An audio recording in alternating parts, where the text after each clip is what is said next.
pie? Well, contrary to popular mythology, a meat pie doesn't take all day to cook. In fact, I'm going to show you a knockout meat pie you can whip up in under an hour. We kick it off by making the sauce, and for that we want 2 tablespoons of unsalted butter and 2 tablespoons of plain flour into a pot over a medium heat and cook it, stirring constantly until it looks like wet sand. And then we chuck in a cup of beef stock and a tablespoon of powdered gravy and whisk it until it's smooth. And your sauce will end up looking a little like this. Then chuck in 1 carrot and 1 red onion, both diced nice and small, and a couple of cloves of garlic sliced as thin as you can.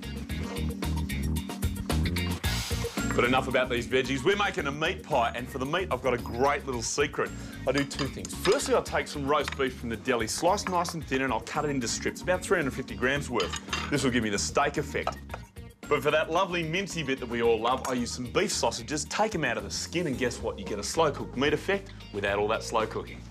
Just give the mixture a really good stir until it's nice and smooth, then you can chuck in some chilli sauce if you want, and just a little bit of salt and pepper.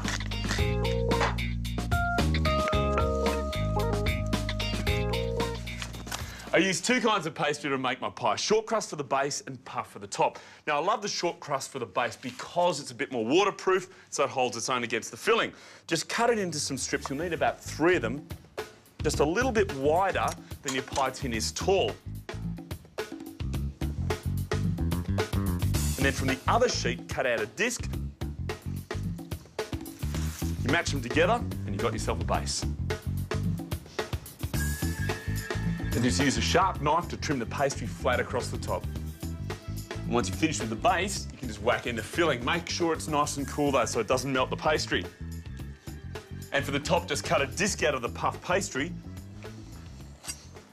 I brush the whole of the underside of the pastry with a beaten egg because not only will it stick it to the short crust, but it also acts as a water barrier, meaning my puff pastry will rise better and stay crisper.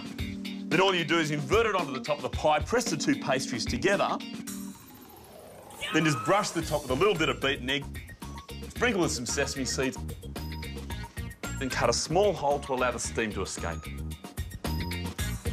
You bake your pie for about 40 minutes at 200 degrees, but keep an eye on it. Ovens do vary a little bit. You want it in the centre rack, maybe rotate it a couple of times.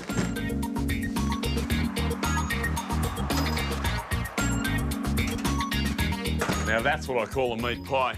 You know, you may reckon it's Aussie to eat a meat pie, but how Aussie is it to make your own?